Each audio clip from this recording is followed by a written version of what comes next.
বিশ্ব রাজনীতির আবহাওয়া কখন কোন দিকে যায় তা বুঝে ওঠাই কষ্টকর। দীর্ঘ সময় পর আমেরিকার প্রেসিডেন্ট ডোনাল্ড ট্রাম্প এসেছেন দক্ষিণ কোরিয়া সফরে। আর ঠিক সেই সময় উত্তর কোরিয়ার প্রেসিডেন্ট কিম জং উন ব্যালিস্টিক মিসাইল উৎক্ষেপণ করল। আর এই ঘটনার পরেই নড়েচড়ে বসেছে গোটা বিশ্ব। কিন্তু কিমের এই মিসাইল উড়ানোর পেছনে কি রহস্য লুকিয়ে আছে তা বিশ্ববাসী ঠিকই বুঝতে পেরেছে। ট্রাম্প যখন দক্ষিণ কোরিয়ার প্রেসিডেন্টের সাথে বৈঠক শুরু করেছেন তখন সিউলের আকাশে ভেসে বেড়াচ্ছে সামরিক হেলিকপ্টার, রাস্তায় বাড়ানো নিরাপত্তা আর বিশাল মিডিয়া কভারেজ। কোনো রকম ঘোষণা ছাড়াই উত্তর কোরিয়া প্রশান্ত মহাসাগরের দিকে ছুড়েছে হুয়াসং সিরিজের একটি আন্তঃমহাদেশীয় ব্যালিস্টিক মিসাইল। মুহূর্তের মধ্যেই সংবাদ মাধ্যম, ইন্টারনেট, সামরিক বিশ্লেষক সবাই এক প্রশ্ন করতে শুরু করে, কেন ঠিক ট্রাম্পের সফরের দিনেই এই মিসাইল পরীক্ষা করতে হলো। ঘটনার টাইমলাইন দেখে এটাকে হালকাভাবে নেওয়ার কোনো সুযোগই থাকে না, কারণ এর আগেও এমন মিল দেখা গেছে। মাত্র 1 মাস আগেই ট্রাম্প চীন সফরে গিয়েছিলেন, আর সেই দিনেই চীন আকাশে উড়িয়েছিল একাধিক চীনা বোমারু বিমান এবং ফাইটার জেট। স্যাটেলাইট ফুটেজে দেখা যায় দক্ষিণ চীন সাগরের উপর দিয়ে টহল দিচ্ছিল H-6K বোমারু বিমান আর অত্যাধুনিক J-20 ফাইটার জেট। চীন বলেছিল এটা আমাদের রুটিন ট্রেনিং, কিন্তু বিশেষজ্ঞরা বলেছিল এটা স্রেফ রুটিন নয়, এর পেছনে বড় একটা কারণ ছিল, আর তা হলো রাশিয়া।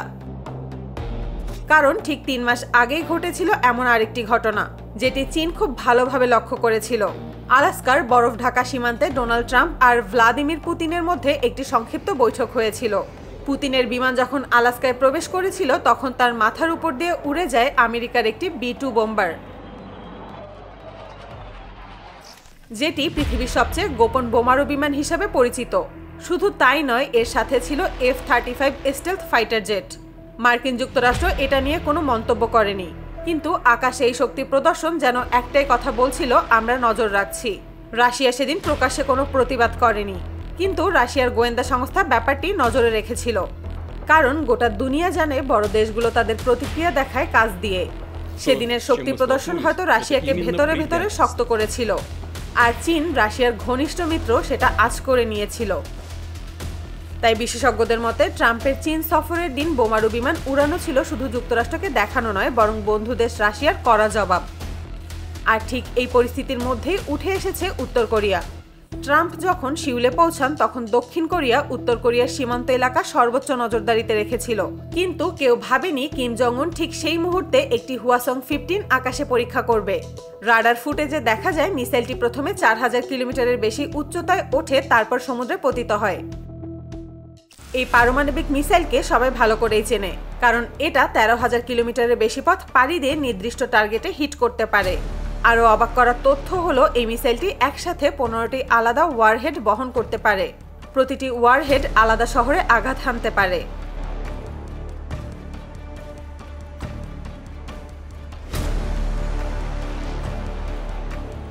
বিশেষজ্ঞদের মতে উত্তর কোরিয়ার এই মিসাইল উৎক্ষেপণের পেছনে বন্ধু রাশিয়ার জবাব লুকিয়ে থাকতে পারে। এই 3 দেশের মধ্যে সম্পর্ক জটিল, আর উত্তর কোরিয়া সবসময় পশ্চিমাদের চোখে এক অপ্রত্যাশিত খেলোয়াড়। কিম কখন কি করে তা কেউই বুঝে উঠতে পারে না। তাই অনেকেই বলছেন উত্তর কোরিয়া এই মিসাইল পরীক্ষা করেছে একটি বড় পাওয়ার শিফট দেখানোর জন্য। বিশ্ব এখন এমন এক জায়গায় দাঁড়িয়ে যেখানে একটি সফর, একটি বৈঠক বা একটি মিসাইল উৎক্ষেপণই পুরো রাজনৈতিক মানচিত্র বদলে দিতে পারে। বিশ্ব রাজনীতির এই অদৃশ্য টানাপোড়েন চলতেই থাকবে। মাঝে মাঝে আকাশে উড়বে বোমারু বিমান, কখনো ভেসে উঠবে মিসাইলের আলোর রেখা, আর আমরা শুধু দেখব দুনিয়ার ক্ষমতাবান দেশগুলোর নিঃশব্দ লড়াই।